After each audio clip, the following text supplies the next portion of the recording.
ഒരു ഗസ്റ്റൊക്കെ വരണമെങ്കിലും ഉണ്ടാക്കി കൊടുക്കാൻ പറ്റിയൊരു സ്നാക്കാണേ. അപ്പം ഞാൻ ഇതിൻ്റെ ഉൾഭാഗം ഒന്ന് കാണിച്ചു തരാം.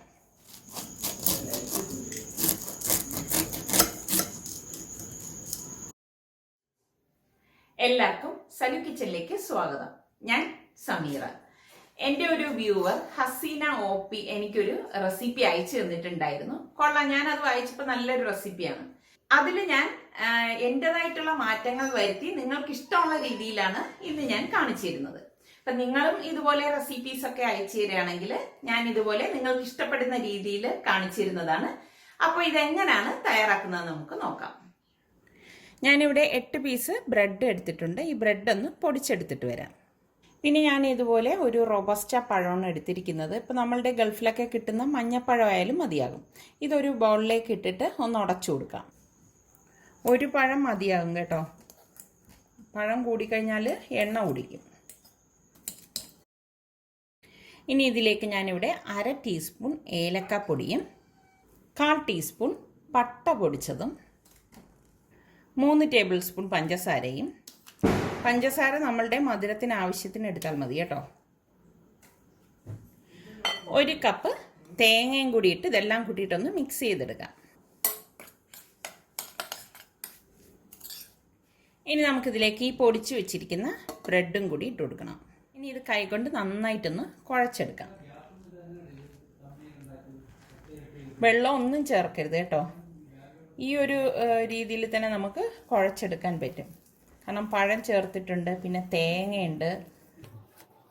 നമുക്കിത് പെട്ടെന്ന് തന്നെ കുഴച്ചെടുക്കാൻ പറ്റും. പിന്നെ ഞാനിവിടെ കുറച്ച് കാഷ്നട്ട് എടുത്തിട്ടുണ്ട്. ഇതൊന്ന് ക്രഷ് ചെയ്ത് എടുത്തിട്ട് വരാം.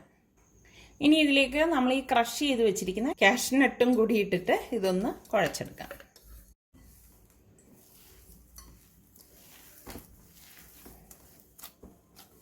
ഇതിപ്പോൾ ഞാനിവിടെ നന്നായിട്ട് കുഴച്ചെടുത്തിട്ടുണ്ട്.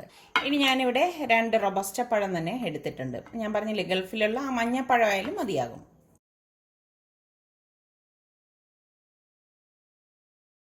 പഴം ഇതുപോലെ ചെറിയ പീസായിട്ട് കട്ട് ചെയ്തെടുക്കണം. ഇത്രയും കനം മതിയാകും.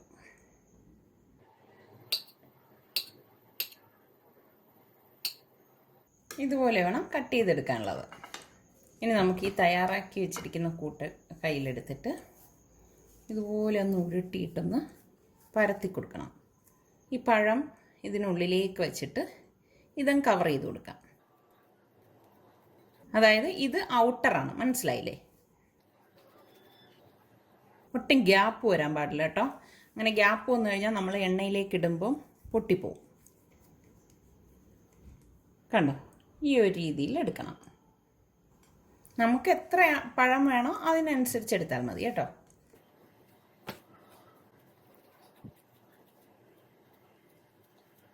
ഇതുപോലെ എടുക്കണം. ഇതുപോലെ കട്ട് ചെയ്ത് വെച്ചിരിക്കുന്ന പഴം അകത്തേക്ക് വെച്ചിട്ട് കവർ ചെയ്ത് കൊടുക്കണം. അപ്പം നിങ്ങളിൽ സലു കിച്ചൻ ഇനിയും സബ്സ്ക്രൈബ് ചെയ്യാത്തവരുണ്ടെങ്കിൽ സബ്സ്ക്രൈബ് ചെയ്തേക്കണേ. അതുപോലെ തന്നെ ആ തൊട്ടടുത്തുള്ള ബെല്ലൈക്കണം പ്രസ് ചെയ്യണം. അപ്പോൾ ഓൾ എന്ന ഓപ്ഷൻ വരും. അതും കൂടി പ്രസ് ചെയ്താൽ മാത്രമേ ഞാൻ വീഡിയോസ് പോസ്റ്റ് ചെയ്യുമ്പോൾ നിങ്ങൾക്ക് നോട്ടിഫിക്കേഷൻ കിട്ടുകയുള്ളൂ. കണ്ടോ? ഇതുപോലെ എടുക്കണം. ഇനി ഇരിക്കുന്ന പഴമെല്ലാം നമുക്ക് ഈ ഔട്ടർ ഉപയോഗിച്ച് ഇതുപോലെ കവർ ചെയ്തെടുക്കാം. ഈ ഒരു അളവിൽ എനിക്ക് ഒരു 8 എണ്ണം ഉണ്ടാക്കിയെടുക്കാൻ പറ്റിയിട്ടുണ്ട്. കണ്ടോ? ഇനി ഇത് കോട്ട് ചെയ്യാൻ വേണ്ടിയിട്ട് ഞാനിവിടെ കുറച്ച് മൈദാമാവ് എടുത്തിട്ടുണ്ട്. അപ്പോൾ മുട്ട അടിച്ചിട്ട് അതിൽ മുക്കിയിട്ടും ഇത് കോട്ട് ചെയ്യാവുന്നതാണ്. പിന്നെ വെജിറ്റേറിയൻകാർക്കും കൂടി പ്രയോജനമാവട്ടെ എന്ന് കരുതിയിട്ടാണ് ഞാനിപ്പോൾ മൈദാമാവിൽ കോട്ട് ചെയ്യാൻ പോകുന്നത്. കുറച്ച് വെള്ളം ഒഴിച്ചിതൊരു പേസ്റ്റ് പോലെ ഒന്ന് കലക്കിയെടുക്കാം. ഇതൊന്ന് കലക്കിയ ശേഷം ഞാൻ ഇതിലേക്ക് ഒരു 1/4 ടീസ്പൂൺ ഏലക്കാപ്പൊടി കൂടി ഇട്ട് കൊടുക്കുകയാണ്. ഇതുപോലെ കലക്കിയെടുക്കണം. ഇനി ഇത് കോട്ട് ചെയ്യാൻ വേണ്ടിയിട്ട് ഞാനിവിടെ ഒരു 4 ബ്രെഡ് പൊടിച്ചെടുത്തിട്ട് വരികയാണ്. പൊടിച്ച ബ്രെഡിനെ ഞാൻ ഇതുപോലെ ഒരു ബൗളിലേക്ക് ഇട്ട് കൊടുക്കുകയാണ്. നിങ്ങളുടെ കയ്യിൽ ബ്രെഡ് ക്രംസ് ഉണ്ടെങ്കിൽ അതെടുത്താലും മതിയാവും. ഇതിപ്പോൾ ബ്രെഡ് ഡയറക്റ്റായിട്ട് പൊടിച്ചെടുത്താണ്. ഇനി നമുക്ക് ഈ ഓരോ ബോൾസ് എടുത്തിട്ട് ഇതിലൊന്ന് കോട്ട് ചെയ്തെടുക്കാം.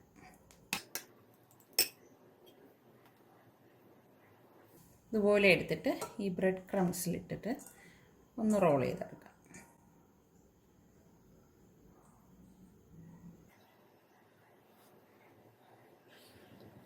ഇതുപോലെ ബ്രെഡ് ക്രംസിലിട്ട ശേഷം ഇതുപോലെ ഒന്ന് ഷേപ്പ് ചെയ്തെടുത്താൽ മതി കേട്ടോ.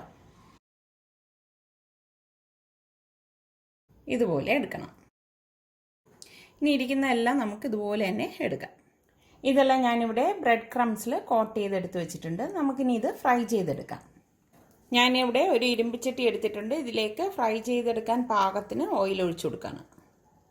എണ്ണ ഇവിടെ ചൂടായിട്ടുണ്ട്. ഇനി ഫ്ലെയിം ഒന്ന് കുറച്ച് വെച്ചിട്ട് നമുക്കിത് ഫ്രൈ ചെയ്യാം. ഒരുപാട് ലോ ഫ്ലെയിമിൽ ഇടരുത്, മീഡിയം ഫ്ലെയിമിൽ വെച്ചിട്ടാണ് നമ്മളിത് ഫ്രൈ ചെയ്തെടുക്കുന്നത്. തിരിച്ച് മറിച്ചു വിട്ട് നല്ലൊരു ഗോൾഡൻ കളറാകുമ്പോൾ എണ്ണയിൽ നിന്നെടുക്കുക. പെട്ടെന്നൊരു ഗസ്റ്റൊക്കെ വരികയാണെങ്കിൽ നമുക്ക് വെറൈറ്റി ആയിട്ട് ഉണ്ടാക്കിയെടുക്കാൻ പറ്റിയൊരു സ്നാക്കാണ് കേട്ടോ.